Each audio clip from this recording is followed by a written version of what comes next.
सरकारी धन के दुरुपयोग में भूमिका आई है। पंकज अग्रवाल मुख्य आरोपी के संपर्क में था, ये सीबीआई के द्वारा कहा गया है। तो पंचकूला से बड़ी और अहम जानकारी आप तक पहुंचा रहे। 560 करोड़ रुपए के बैंक घोटाले का ये मामला है।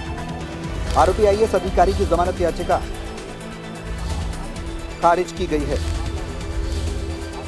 तो सीबीआई की विशेष अदालत ने याचिका खारिज की है। पंकज अग्रवाल की सरकारी धन के दुरुपयोग में भूमिका पाई गई है, ये बात सीबीआई ने स्पष्ट की है और ये भी कहा कि पंकज अग्रवाल मुख्य आरोपी के संपर्क में था।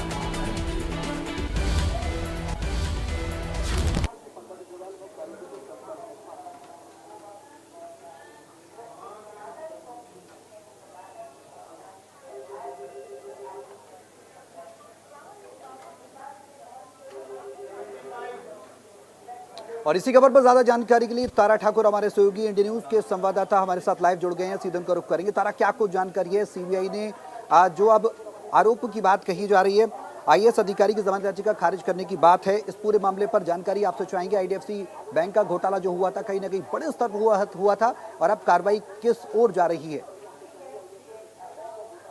जी बिल्कुल, देखिए जो आईडीएफसी बैंक जो फ्रॉड मामला था उसको लेकर करीब 560 करोड़ रुपए के जो पैसों की गड़बड़ी का मामला था। अलग अलग हरियाणा के जो विभाग थे उनके जो है पैसों में गड़बड़ी का जब मामला सामने आया था, तो इसको लेकर सीबीआई के द्वारा कई जो लोग थे, चाहे वो बैंक के हों या हरियाणा सरकार के कई अधिकारी हों, उनको गिरफ्तार किया था।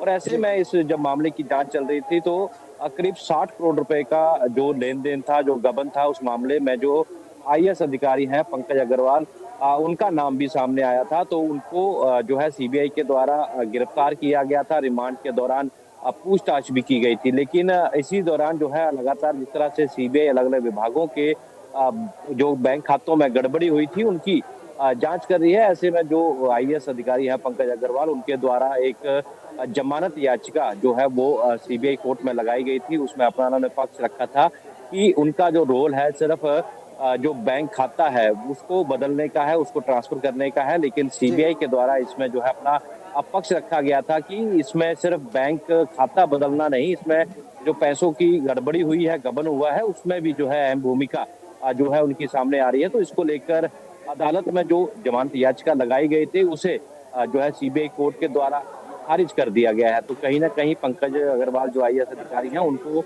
अभी भी इस मामले में जो है राहत मिलती हुई नजर नहीं आ रही है। जमानत याचिका खारिज होने से कहीं ना कहीं एक बड़ा झटका जरूर इस मामले को लेकर आईएएस पंकज अग्रवाल को लगा है। और इस मामले में जो जो लोग शामिल हैं, चाहे वो आईडीएफसी बैंक के कर्मचारी हों, अधिकारी हों, या फिर हरियाणा सरकार के कई अधिकारी ऐसे हैं जिन पर लगातार सीबीआई जांच कर रही है।